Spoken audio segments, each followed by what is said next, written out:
Hi, I am Bishop Allyson Abrams. Welcome to the Bishop Allyson Abrams Show, where I believe truth empowers.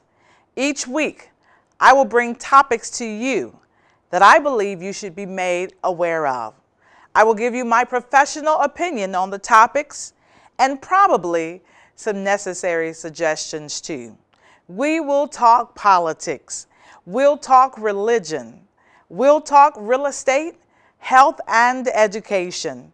I have some great topics to share with you on today, so stay tuned. We'll be right back. Dr. Julian Bond, civil rights leader, has died at the age of 75. Julian Bond was a charismatic figure of the 1960s civil rights movement.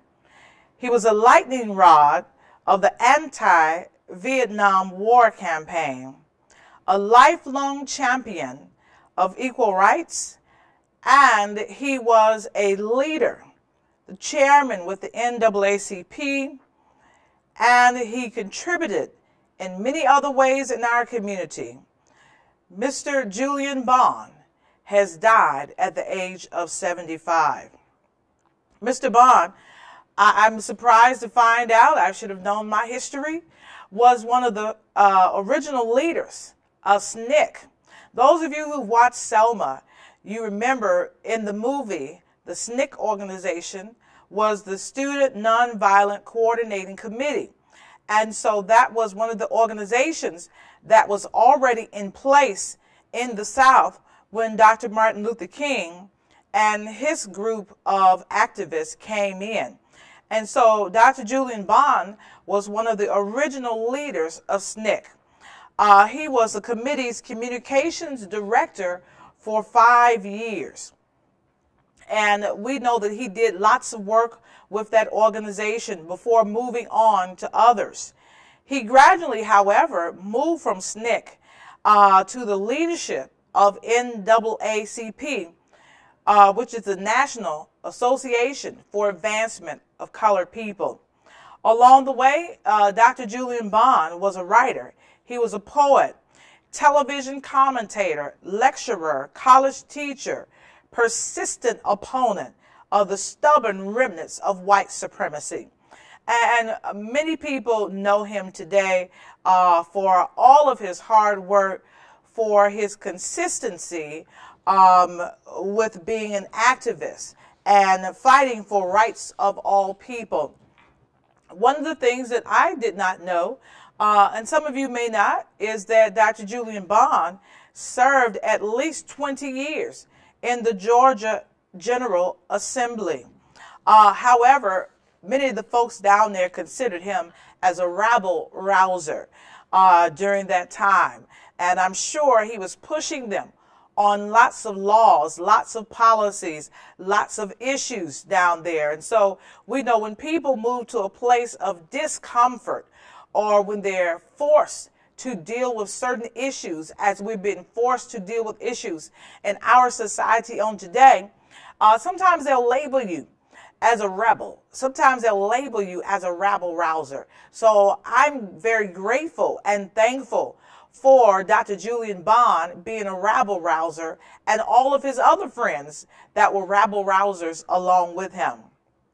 Mr. Bond became a founder with Morris Dees of the Southern Poverty Law Center. And that is a legal advocacy organization in Montgomery, Alabama. And so we can see the connection here once again with SNCC and with this being in Montgomery, Alabama, where lots of the movement began and took place. Mr. Bond was the president of Southern Poverty Law Center from 1971 to 1979, and he remained on their board until his demise on last Saturday. Dr. Julian Bond was nominated.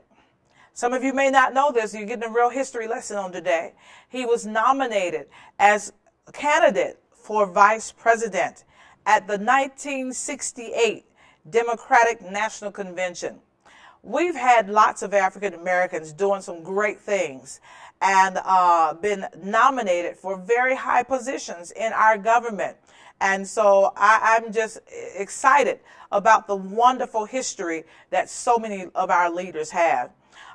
He was during that time co-chairman of a racially integrated challenge delegation from Georgia. And so Dr. Julian Bond did decline that nomination for vice president. He was too young to meet the constitutional age requirement for anyone seeking the office of vice president at that time. I was glad to see that Dr. Julian Bond went on to be elected to the Georgia House of Representatives, and that was in 1965. He was elected along with 7 other black members during that time. And so now to have 8 black persons be elected to the Georgia House of Representatives in such a racially tense time, a tense climate, didn't sit well with some of the white members of the House. And so they were furious about this election. And I see why we always push with NAACP and so many other organizations to get out the vote. Because obviously folks did get out and vote, and they voted in 8 African Americans down in Georgia. And so there were white members of the House that were furious, and they refused to let Dr. Julian Bond take his seat, accusing him. They always try to find something. They accused him of disloyalty. Now, we know lots of stuff go on with elected members, politicians, persons of the Senate, persons of the House, persons of Congress, city level elected officials. And so to say somebody is disloyal is amazing. But that was the one thing they used to hold Dr. Julian Bond out from his seat. And so they used his position with SNCC, the Student Nonviolent Coordinating Committee. They used the SNCC stand against the United States involvement in the Vietnam War to say that he was disloyal to the United States and therefore should not be seated as a Georgia politician. And so this went all the way to the Supreme Court. I'm sure it was a drama that was nationally televised. And so the Supreme Court, glory to God, we can't get this today. They had a unanimous decision. Every decision they make is never unanimous. Not that I've seen recently, and I'm 45 years old. But it was a unanimous decision that they ordered the state assembly to seat Julian Bond, saying that they had denied Dr. Julian Bond of freedom of speech. And so I am very pleased to hear that the Supreme Court was on one accord at some point in our history. But we are so glad to know that he was seated and served there in the Georgia House of Representatives. He left the Senate in 1986 after serving 6 terms. He left that to run for a seat in the United States House. However, lost a bitter contest to someone we know very well, to one of his friends, as a matter of fact. And I saw the same thing happen in Michigan with Congressman or former Congressman Carolyn Cheeks Kilpatrick, where a friend of hers lost her seat to the Congresswoman Kilpatrick. And so sometimes friends who are very qualified and very capable, who have both served in the community, working and fighting for the rights of our people, will want to run for the same seat or the same office. And many times it causes a division in the friendship. It separates people because people have to make a decision on who they're going to support. And so he ran against John Lewis, or known now as Congressman John Lewis from Georgia. And so John Lewis, you remember, those of you who watched Selma, the movie Selma, we saw him on SNCC, as a member of SNCC on Selma, as one who was beaten down crossing the bridge or trying to come over the bridge. And so they were longtime friends. However, this divided them, divided their friendship, and John Lewis prevailed. and Dr. Julian Bond did not win the seat. And so it's sad to say that that divided them for many years. However, they were on opposites of where they had both come from. John Lewis was a son of a sharecropper. Julian Bond was a son of a college president. His father was the first African American to be the president of Lincoln University. And so you kind of had two persons who were coming from different sides of the track, as we like to call it, different experiences, different lives. And so Julian Bond did not win that seat. John Lewis did. Julian Bond's great-grandmother, Jane Bond, I love when we can trace back a person's lineage. She was a slave mistress of a Kentucky farmer. Julian's grandfather, James Bond, one of Jane Bond's sons, was educated at Berea and Oberlin colleges and became a clergyman. We know that those are two colleges that have a long legacy, long history in our community of educating top-notch individuals. And so he comes from that background. At age 12, once again, a fact that I didn't know, that's why I'm taking time to share it with you, just in case you didn't know it. Julian was sent to a private Quaker-run George school near Philadelphia. At that time, Julian started to date a white girl, and then he incurred his first encounter of racial unrest. There was disapproval of his dating this white girl from some of the other white students. There was disapproval of him dating this white girl from those who were the educators and school authorities. There was disapproval of him dating this white girl from persons in the community. And so he was faced with unrest because of his decision to pursue a relationship with someone who was not of the same color as him. And so I believe at that point, that was when he developed a passion to fight for the rights of all people and to make sure that African Americans were treated just as everyone else is in the United States of America. And so he had the privilege of moving back to the South at age 17 when his father became the Dean of Education at Atlanta University. Dr. Julian Bond attended Morehouse College. And we know that this is one of the historic colleges in our community. He plunged into extracurricular activities and did not pay a whole lot of attention to his studies.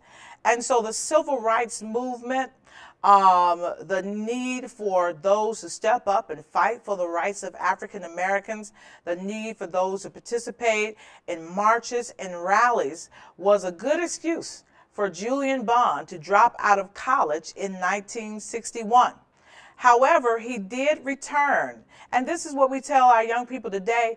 If something happens, just be sure to go back and finish what you started. Dr. Julian Bond, I'm happy to say, did return in the early 70s to complete his English degree. So he had time off from college, but he did go back and complete his education. Dr. Julian Bond was, yes, in the middle of lots of rallies, lots of battles with police officers, lots of tension and things that were going on during that fight for civil rights. However, Dr. Julian Bond was only arrested once. He devoted himself to protest movement, active politics, and campaigns to get persons registered to vote. Dr. Julian Bond, later on in life, I'm glad to say, prospered in the circuit, meaning speaking engagements, teaching. He ended up being a teacher at Harvard. He was a teacher at Williams, Drexel, University of Pennsylvania. So he was highly esteemed as a civil rights activist, as an agitator, as one who had fought for the rights of our people. One of the strange things that he had done was he hosted Saturday Night Live in April 1977. So Saturday Night Live is always where people feel, hey, I've arrived if I could be the host of Saturday Night Live. So surely Dr. Julian Bond had arrived by being the host in 1977. We do know that Dr. Julian Bond was a writer. He had books that he had written, essays. He was the chairman of the NAACP in 1998. He remained active with Democratic Party politics and was a strong critic of the Bush administration. Dr. Julian Bond leaves to mourn him his second wife, Miss Horowitz. He leaves also 3 sons, Horace Mann Bond II, Jeffrey and Michael. He leaves 2 daughters, Phyllis Jane Bond McMillan and Julia Louise Bond. He also leaves a sister and a brother and 8 grandchildren. And so let us remember the legacy and life of Dr. Julian Bond. Black Lives Matter. That's a hashtag that many of us have seen on social media sites. However, I believe in the hearts of many African Americans, it's more than just a hashtag or a catchphrase. A shift has occurred in the years since Michael Brown's death sparked unrest in the state of Ferguson, Missouri. On August 9, 2014, national conversations have arisen around issues affecting Black community in America on police brutality, economic injustice, and racial inequality. Some of the names that have come up since Trayvon Martin and since Michael Brown have been Eric Garner, have been Tamir Rice, have been Walter Scott, and now Sandra Bland.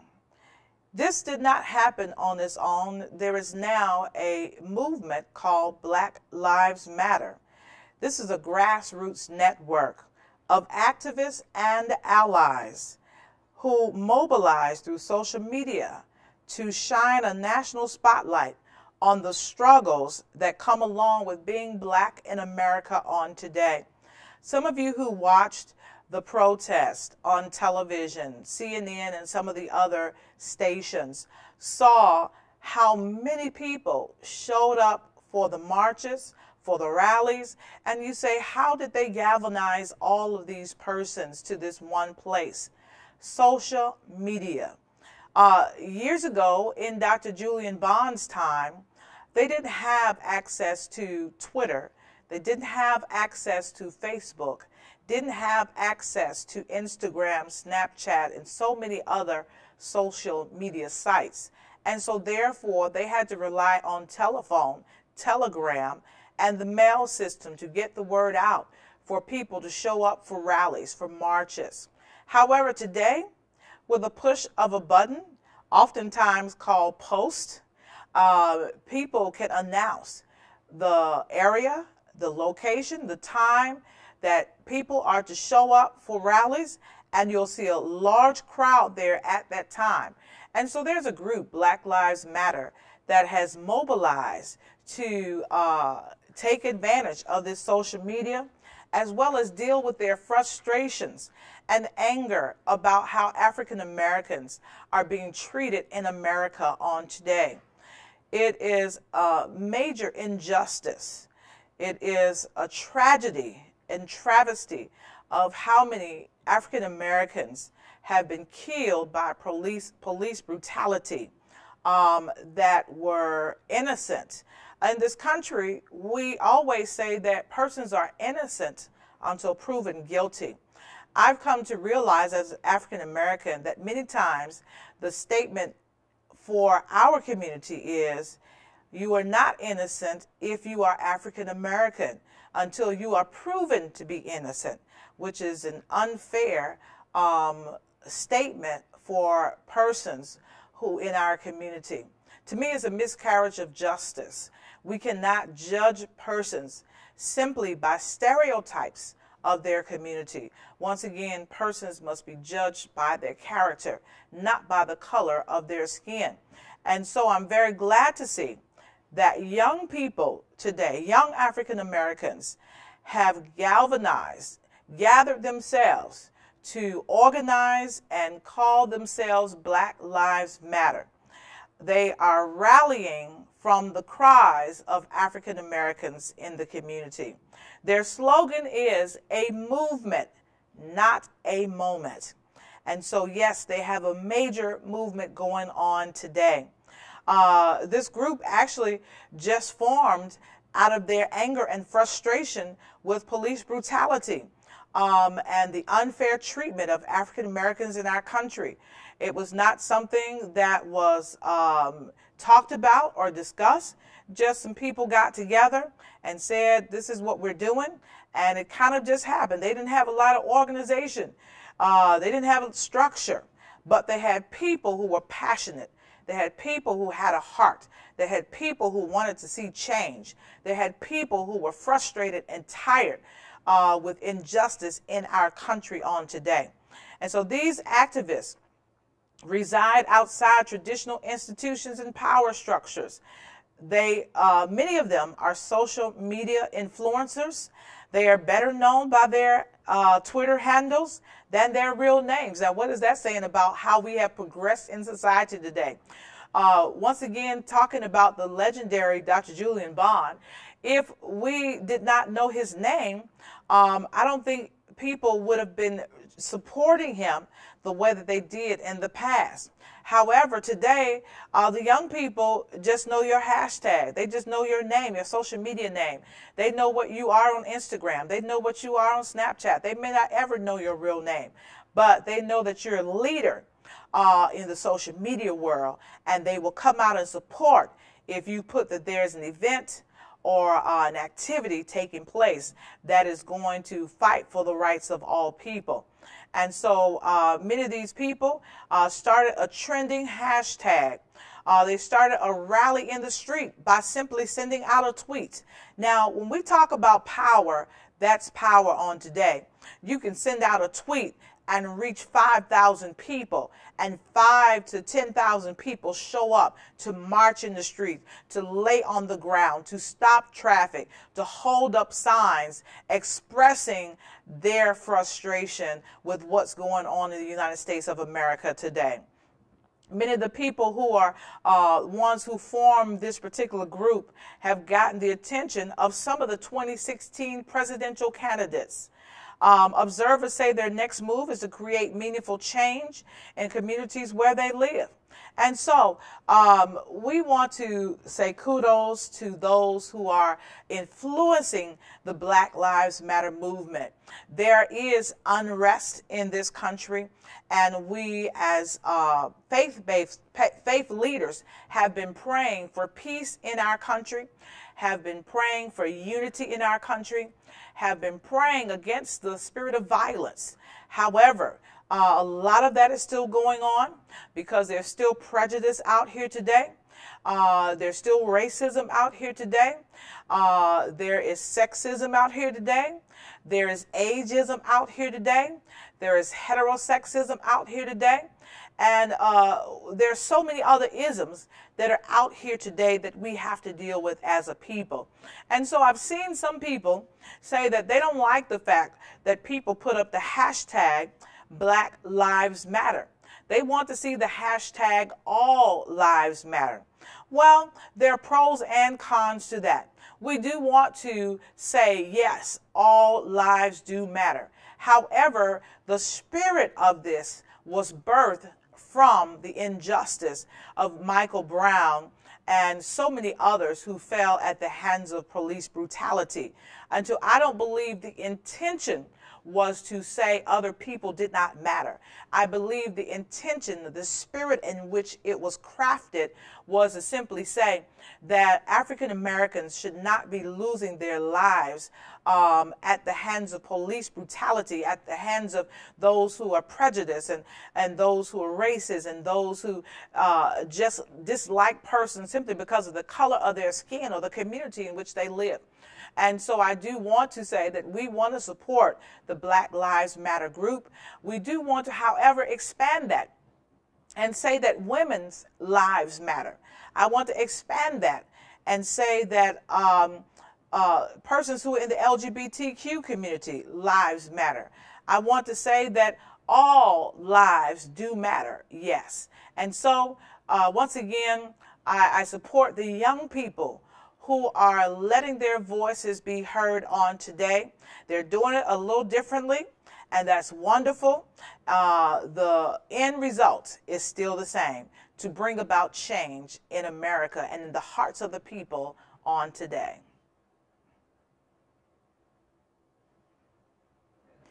Well, it's that time again.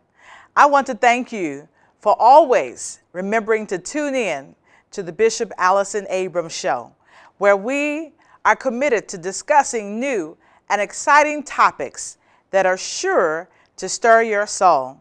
The Bishop Allyson Abrams Show is the place where you can hear trending topics and honest opinion. We gave you some great topics on today, and I do hope that you were moved by what you heard. Tune in each week to our show, and remember, truth empowers. You see, church, I just believe that we would really look back over our lives and think things over.